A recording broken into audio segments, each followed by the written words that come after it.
Il calciomercato è ancora infuocato e il Napoli si sta già muovendo per rinforzare il proprio centrocampo.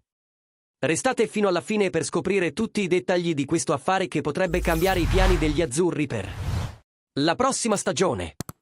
Ma prima, lo sapete, vero? Lasciate un like. Iscrivetevi al canale e attivate le notifiche per essere sempre aggiornati sulle ultime novità di mercato. Ora, senza ulteriori indugi, passiamo ai fatti.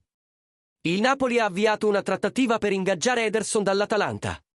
Secondo le informazioni del giornalista Gerardo Fasano, pubblicate su Ruleta Sport, martedì scorso, 18 marzo, c'è stato un contatto esplorativo tra Giovanni Manna, direttore sportivo del Napoli, e Tony D'Amico, dirigente dell'Atalanta, per valutare la fattibilità dell'affare. La mossa arriva in un momento di incertezza sul futuro di Frank Zambo Anguissa. Il centrocampista camerunense non ha ancora risposto all'offerta di rinnovo del contratto fino al 2029 e si vocifera che potrebbe lasciare il club nella prossima finestra di trasferimenti.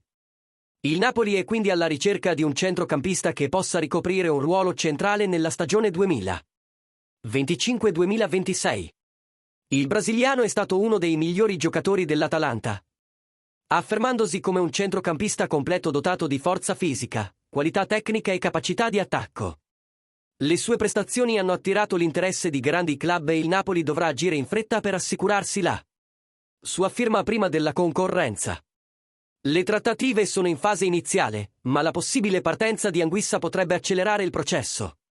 Sarà Ederson il nuovo capitano del centrocampo del Napoli? Vogliamo sapere cosa ne pensate voi, tifosi.